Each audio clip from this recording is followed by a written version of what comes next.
Une confession, les yeux dans les yeux, à quelques heures seulement du concours le plus important de l'année. C'est un moment rare et privilégié que nous offre Renaud Lavillenie. Que je sois le favori ou pas, c'est pas ça qui va changer la donne. Ce qu'on retiendra, de toute façon, c'est le numéro 1 à l'issue des championnats et pas avant. Donc après, c'est bien parce que ça fait un peu plus de confiance par rapport aux autres, un peu d'ascendant, on va dire, sur les adversaires, mais c'est tout, quoi.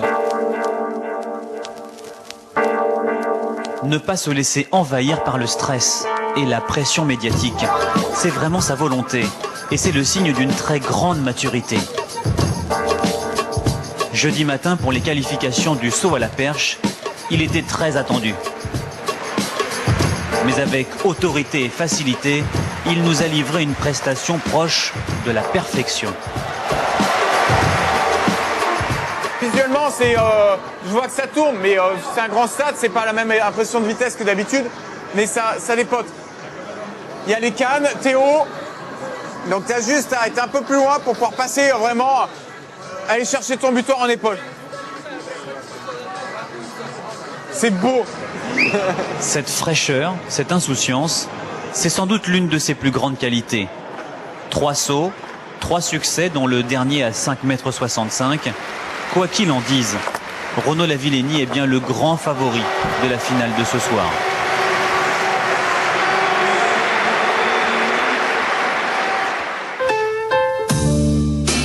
Ce n'est pas une vue de l'esprit. Le temps file beaucoup trop vite. On aimerait bien le maîtriser, qu'il ralentisse un peu. Mais personne n'a les clés.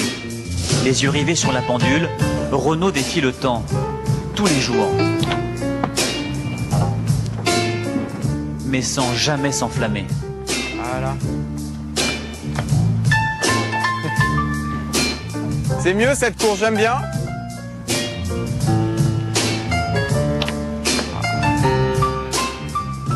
Il faut pas se relâcher, il faut faire attention, faut être bien à l'écoute et pas se dire que de toute façon on a déjà gagné avant d'avoir franchi la barre, avant d'avoir couru ou lancé, quoi. C'est le sport, c'est l'athlète, c'est comme ça. On sait que jusqu'au bout on peut être battu, tout peut arriver, donc il faut jamais se relâcher, jamais se reposer sur nos lauriers. Ces championnats du monde, ils les découvrent ensemble. La finale, ils l'ont préparée, mais ils ne savent pas ce qui les attend ce soir. Ouais, je pense que c'est un avantage parce qu'on y va vraiment sans pression et en jouant uniquement au plaisir et on sait pas ce qui nous attend derrière, donc au moins on n'a pas peur. Turin, mars 2009, championnat d'Europe en salle. Renaud prend son envol et remporte le concours avec 5,81 m. C'est son premier grand coup d'éclat. Le monde entier découvre alors un garçon à la progression fulgurante, un phénomène qui culmine désormais à 6,01 m. C'était à Leiria au Portugal, le 21 juin dernier à l'occasion de la Coupe d'Europe.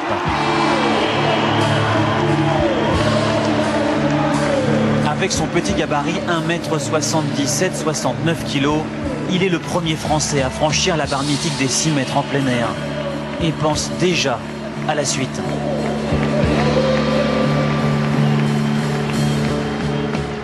Bon, je vais essayer de faire quand même plus que 6,02 parce qu'un centimètre c'est pas top, mais ouais, bien sûr.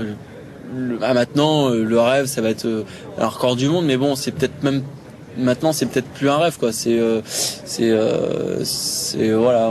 un objectif, on va dire, à plus ou moins long terme.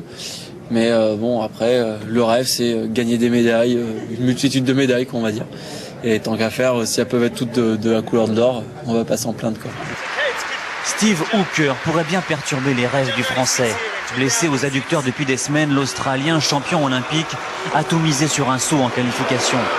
Risqué, mais payant. Il passe 5,65 m dans la douleur. Sa place est assurée en finale, mais ses espoirs de podium semblent s'être évaporés. Qui est votre favori pour la finale? Renaud est vraiment très bon, c'est le plus fort cette année. Peut-il être champion du monde? Oui, bien sûr, c'est le favori. Dans un concours qui s'annonce déjà passionnant, Renaud Lavillenie pourrait bien offrir à la France une médaille d'or en saut à la perche. Ce serait d'ailleurs la première dans un championnat du monde.